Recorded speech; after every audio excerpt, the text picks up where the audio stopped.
A fantastic resource is called Masterworks Press that, as you can see, I have used many of their materials. It is fantastic because they have from unison, sight reading unison, to developing two-part harmony, four-part, TTB, TBB, I mean, you name it, they got it.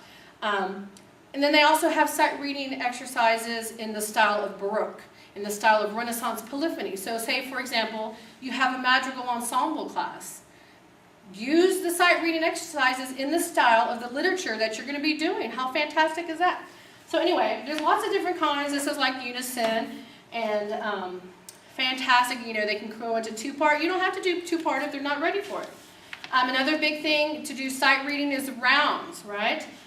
We all know the importance of rounds, and these are fantastic because they're reproducible once you buy the license. And what's great about these resplendent rounds is that they have number 1, treble clef, number 2, bass clef. And so you can have, okay, sopranos, today you're going to read bass clef. It's the exact same notes, but reading in a different clef. Altos read treble clef, tenors read alto clef, whatever. But what's great is that you can challenge your students to read in different clefs, and that's one important. Don't let them get stuck in the clef that they're supposed to sing in. And if you have an accompanist, if you're blessed enough to have an accompanist, and you don't want to do something a cappella, there's an accompaniment book that you can use with it. But these are fantastic because they're also rounds. They work as a round. So as you can see, there's 8 on a page. You can have 8 different, 8-part choral round going on, so that's exciting. So again, Masterworks Press, fantastic resource. All right, let's go on. All right, being creative. As you know, high school students are constantly, we have to keep their focus, right? I'm going to show you a real quick video link to Bobby McFerrin. This is actually a video that we had to watch for Dr. Turner's class. But it would be so great to do because, students get tired of just standing in one spot. And this allows them to move, it allows them to sing, to create, and it allows you to improvise, and you can even get a student to do it. So I'm just going to give you a sneak peek before we go on.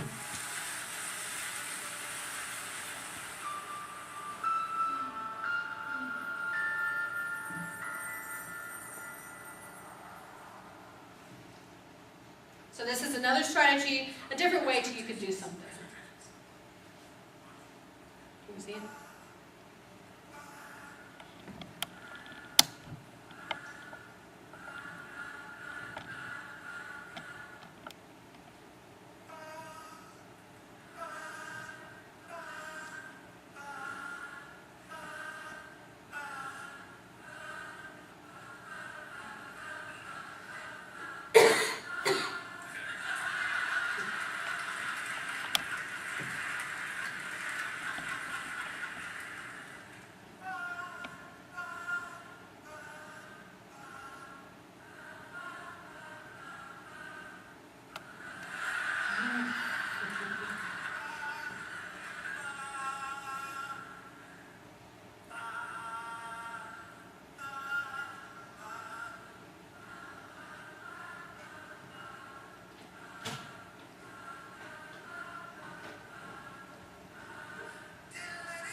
Okay, so you get the idea. Tactile movement, kinesthetic. Let the kids move to their singing. And what a great way to employ improvisation. Have a student come up and say, okay, well, they're going to follow me and you're going to make up your own thing. What a great way to get those improvisational skills working. As I said, challenge your students to read a different class. And then, of course, if none of these things work, create your own. There are plenty of software things that you can use to create your own exercises. You can even be on the board one day, do that if you know you want to work the interval of a perfect fourth today, and you can't find anything good, just make up your own. You know what you need to get done in your classroom to get your students where they need to be. So don't be afraid to make up your own exercises.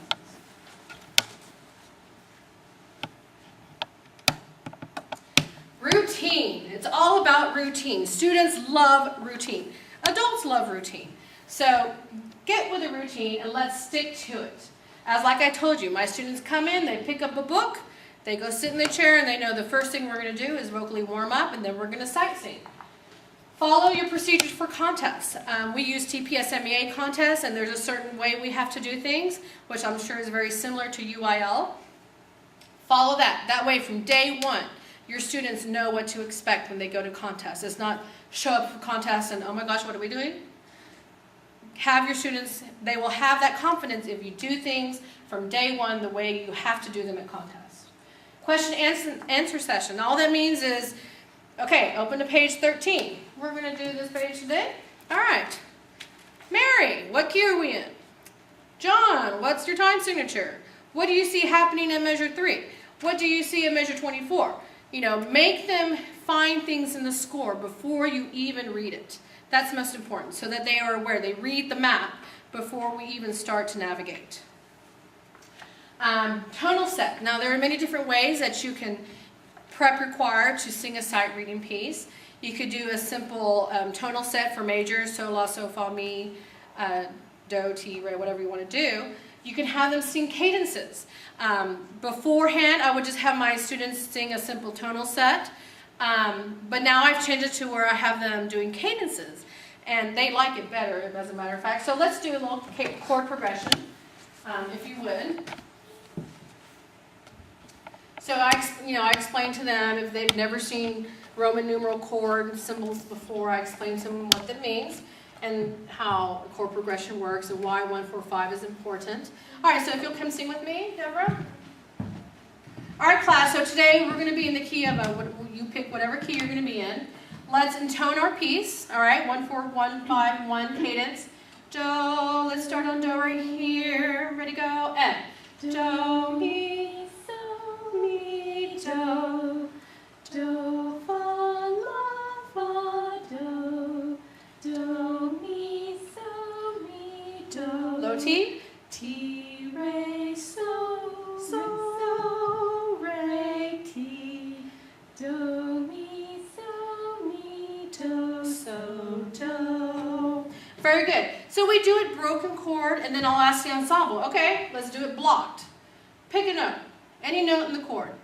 We sing through it, so that way they hear the arpeggiation, they hear the blocked chord, and then I usually have them do it blocked about 2 or 3 times, and I say pick a different note each time. That way they're hearing all different things, they're hitting every note, and then we get ready to sightsee. All right, thank you, Deborah. This is another great way that you can do improv, have students practice their improvisational skills. You can sing cadences, just like the Bobby McFerrin video, except we're using chords and they can sing, make up their own stuff on top of it. Again, always using that ear to do new things. All right, next, time to review the entire piece. It is so easy to say, okay, open your book. Okay, time's up. You know, force yourself to get a stopwatch. Contest allows you, I think, a minute or 2 minutes or something like that. Give them the entire time. Use it as they're looking through. Be aware that there is a law to re skip going from do to da, you know. Give them time. I tell my students, play the music on your hands in that time that you're preparing. Because even doing this, they're hearing it here already without even vocalizing it. So again, give them the time, the entire time. Force yourself to wait, okay? Next, point out pitfalls. Awareness is key. Just like I said, got to read the map. If you don't read the map, you're going to get lost.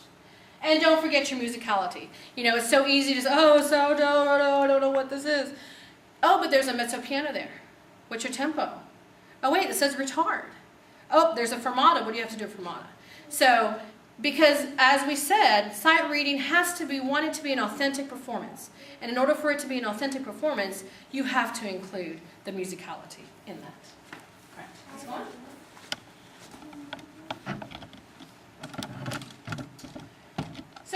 conclusion, I've offered you many different strategies to make sight reading fun, to try and have your students be successful in sight reading, but I just ask that you remember a few things. Make it fun and not a chore. You know, it's up to us as directors to keep our students engaged, especially in something like sight reading. Personally, I love sight reading and love to do it all the time. Students, not so much. But it's important that they know why it's important, that they're going to become better musicians, better singers if they can sight read. Encourage your students. Come on, you can do that. Okay, we're going to try something a little bit more challenging today, but you can do it. Okay, we've practiced this, we've prepared that. Now we're going to apply it. So constantly encourage your students that they can be successful in sight reading. Better readers make better musicians.